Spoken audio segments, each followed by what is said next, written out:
7 o'clock. Oh, Are we on yet?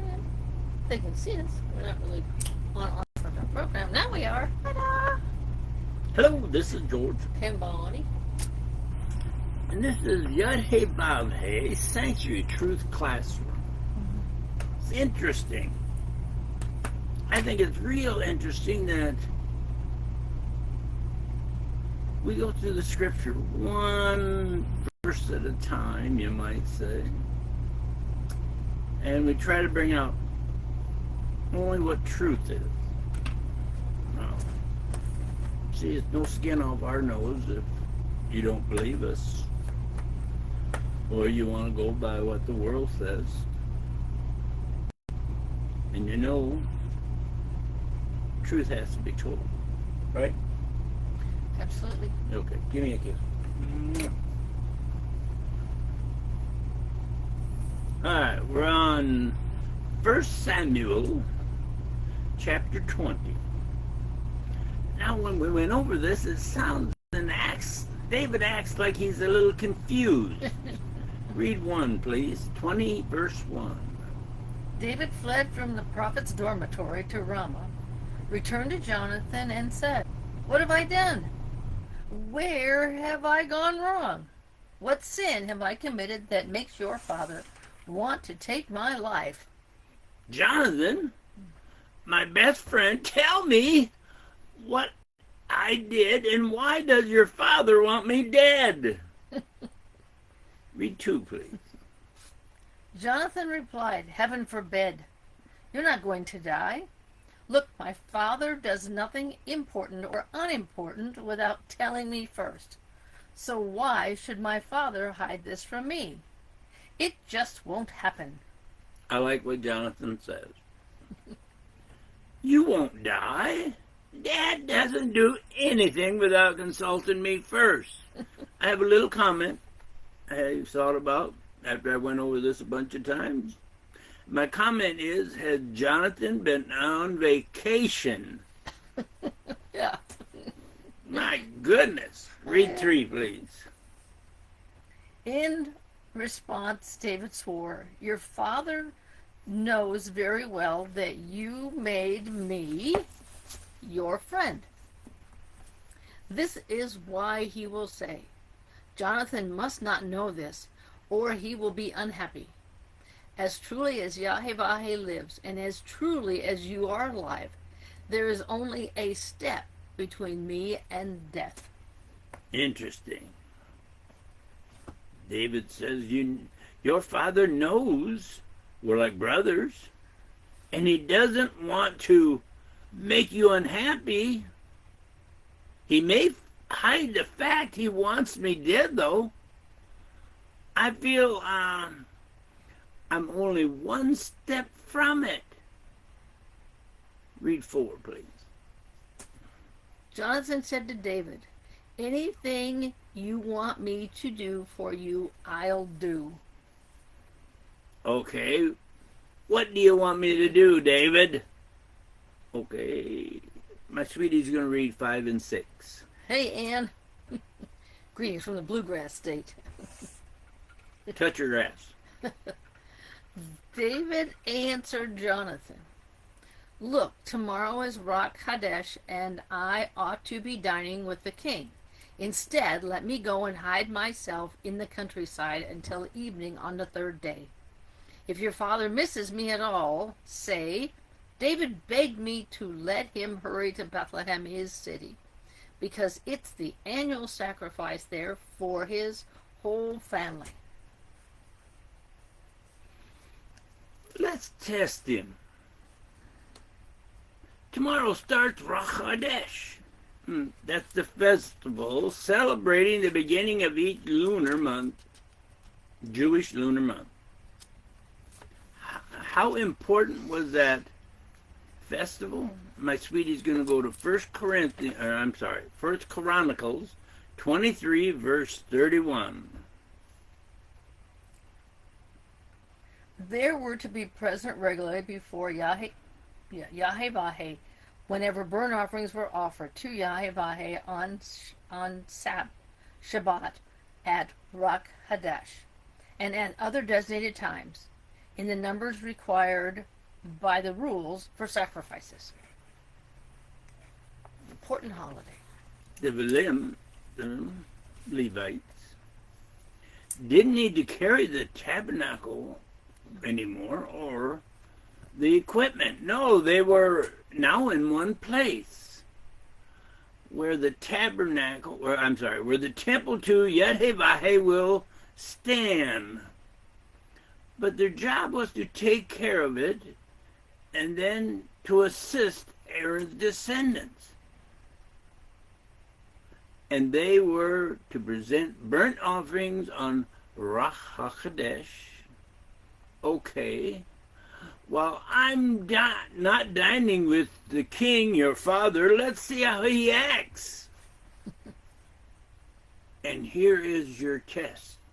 Read 7, please. If he says, very good, then your servant will be all right. But if he gets angry, you will know that he has planned something bad. That's okay. Very good. Or if he gets angry, then we know he had something planned against me, my brother. Then David tells Jonathan, read 8 and 9, please. Therefore, show kindness to your servant, for you bound your servant to yourself by a covenant before Yahweh. But if I have done something wrong, kill me yourself. Why turn me over to your father? Jonathan said, heaven forbid. If I ever were to learn that my father has definitely decided to harm you, wouldn't I tell you? Kill me yourself if I've done anything wrong. Anything against the king. Then Jonathan said, heaven forbid, I won't do that. I'm your friend, whom you have a covenant before Yahweh. I would tell you if my father wanted you to harm you. Then comes a question between those two friends. Read 10, please. Then David asked Jonathan, who will tell me in the event your father gives you a harsh answer? If your father gets mad, who will be the one who warns me? Jonathan has an interesting statement. Read 11 through 13.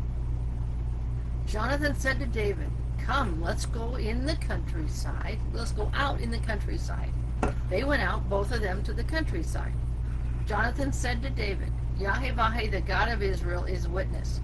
After I have sounded out my father about this time tomorrow, or the third day, then if things look good for you, if things look good for David, I will send and let you know. But if my father intends to do you harm, may Yahweh do as much or more to me if I don't let you know and send you away, so that you can go in peace. And may Yahweh be with you, just as he used to be with my father. As Yahweh is my witness. I'll send someone to you if good. If bad, I will get the message to you with my hope. Yahweh will be with you like he was with my father. But then comes something that's really interesting. Read 14 through 17, please. However, you are to show me Yahweh's kindness, not only while I'm alive, so that I do not die, but also after Yahweh has eliminated every one of David's enemies from the face of the earth. You are to continue showing kindness to my family forever. Thus Jonathan made a covenant with the family of David, adding, may Yahweh seek its fulfillment even through David's enemies.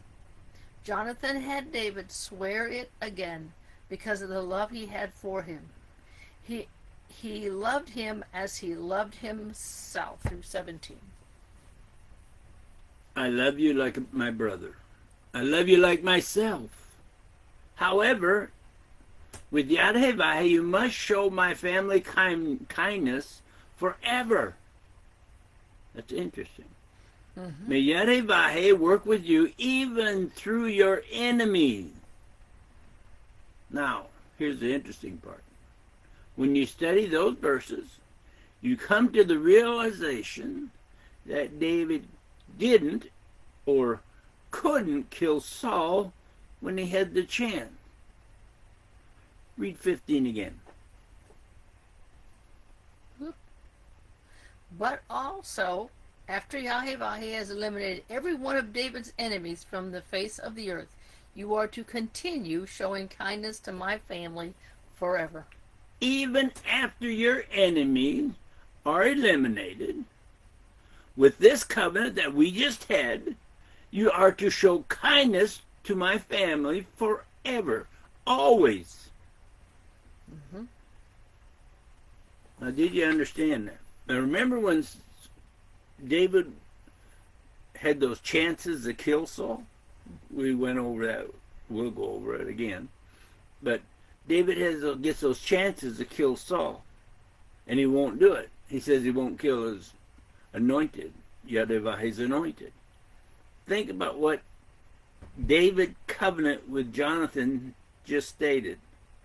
He wouldn't harm anybody in his family. Interesting. Mm-hmm. He never could because of that covenant. He couldn't kill Saul.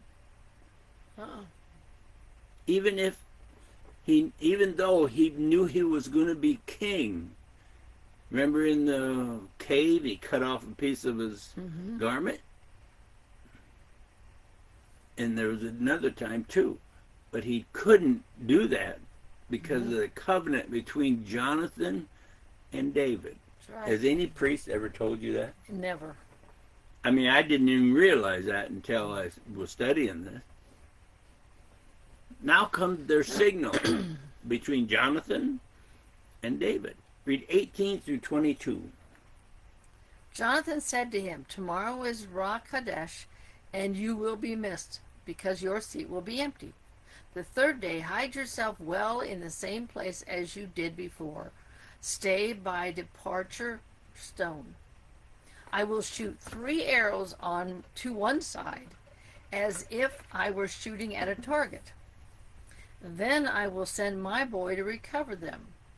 If I tell the boy, they're here on this side of you, take them, then come, it means that everything is peaceful for you as Yahweh lives. There's nothing wrong. But if I tell the boy, the arrows are out there beyond you, then get going, because Yahweh is sending you away. Signals. David understood the signal, but the heartfelt part comes from verse 23. Read 23, please. As for the matter we discussed earlier, Yahweh is between you and me forever. See, it goes right along with that covenant. Absolutely. Yahweh will always be between me and you, my brother. The festival starts out as usual. Everybody happy. Well, read 24 through 27, please. So David hid himself in the countryside. When Ra-Kadesh came, the king sat down to eat his meal. The king sat at his usual place by the wall. Jonathan stood up, and Abner sat next to Saul, but David's place was empty. However, Saul didn't say anything that day because he thought, something has happened to him. He is unclean. Yes, that's it. He isn't clean. The day after Ra-Kadesh, the second day, David's place was empty, and Saul said to Jonathan his son, why hasn't Jesse's son come to the meal either yesterday or today? But what we got to say is, then comes the test. Read 28 and 29. Jonathan answered Saul, David begged me to let him go to Bethlehem. He said, "Please let me go because our family has a sacrifice in the city, and my brother demanded that I come. So now, if you look on me favorably, please let me get away and see my brothers." That's why he hasn't come to the king's table. Jonathan says, David just asked me if he could be excused to be with his family. Isn't that great? David wants to be with his brothers. Now comes now comes a tornado.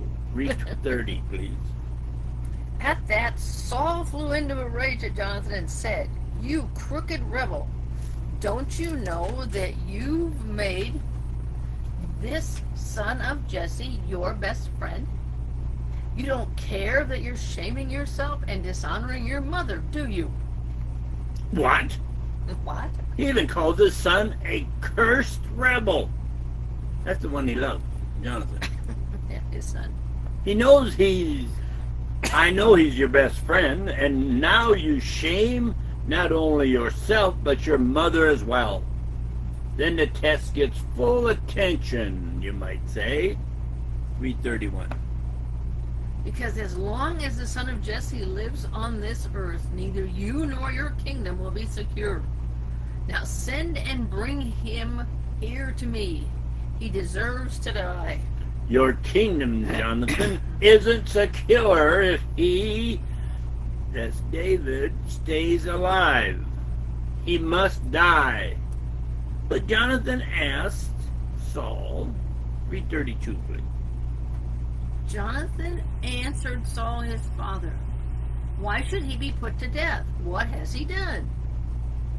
What has David done that he should die? And Saul shows his anger even at the one he loves, which is his son Jonathan. What does Saul do? Read 33 and 34. But Saul threw his spear at him, aiming to kill. Jonathan could no longer doubt that his father was determined to put David to death. Jonathan got up from the table in a fury and ate no food the second day of the month, both because he was upset over David and because his father had put him to shame. His dad threw a spear at Jonathan.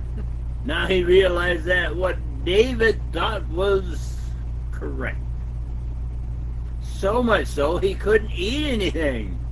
Plus he was upset of the shame that his father just showed him. The next day, Jonathan fulfilled the test by shooting the arrows and stating, read 35 to 38.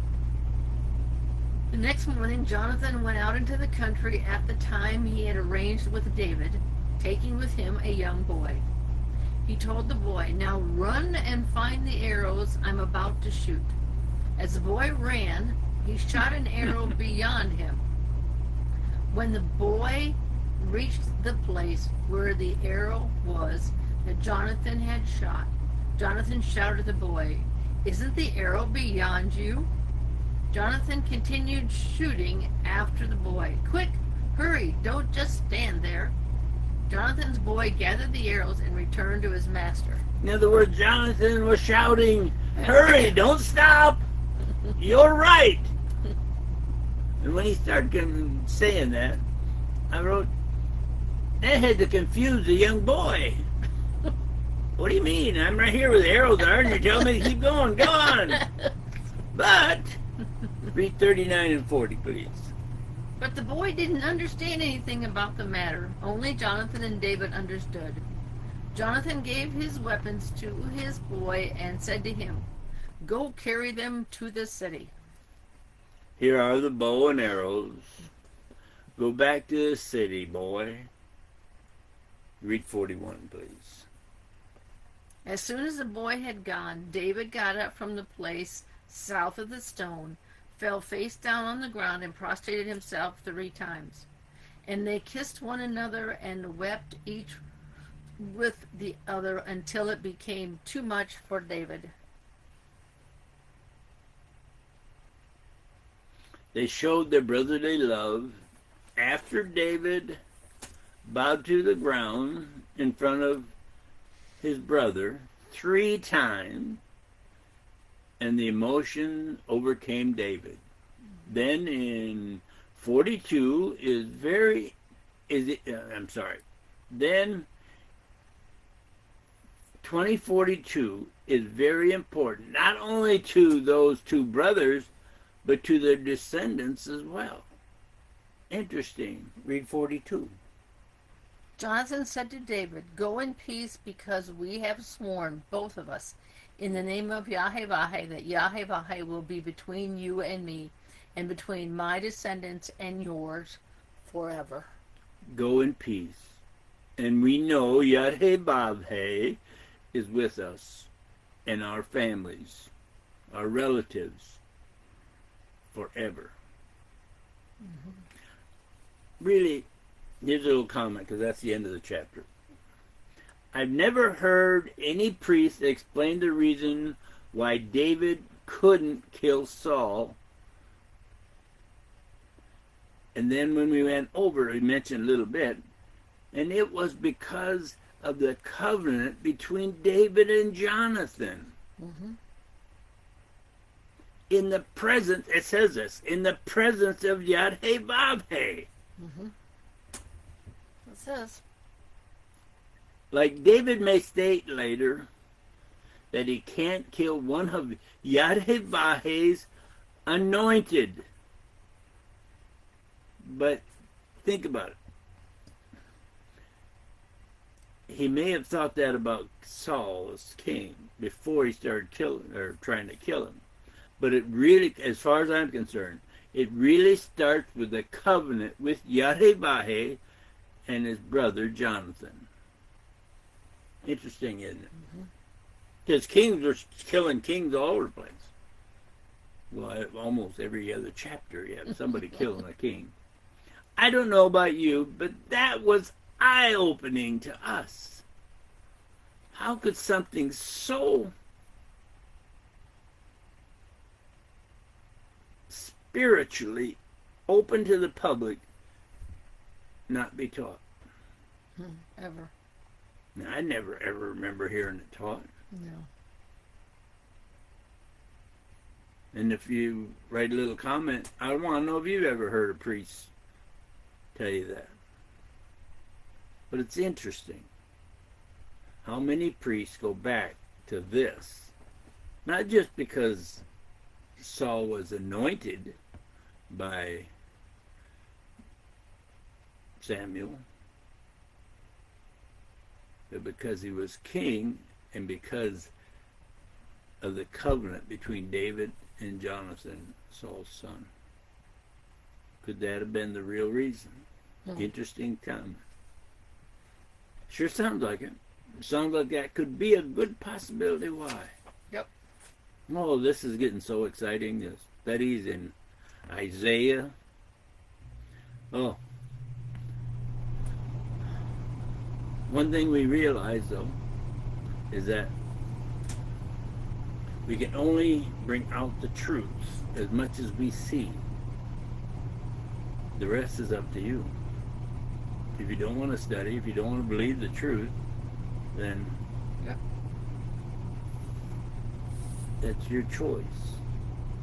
But the truth is being presented to you, as far as we are concerned, from Yahweh himself. After all, we see things that even Brother George and Ann, both, well, George's from Kentucky and Ann's from Kentucky, but we won't hold that against them. Even they see that they need the truth, because the truth has been hidden. It hadn't been hidden. I made that statement to a person the other day that the truth has been hidden. The truth hasn't been hidden. It's been overlooked because of the brainwashing of religious society, the denominational philosophy, and church doctrine.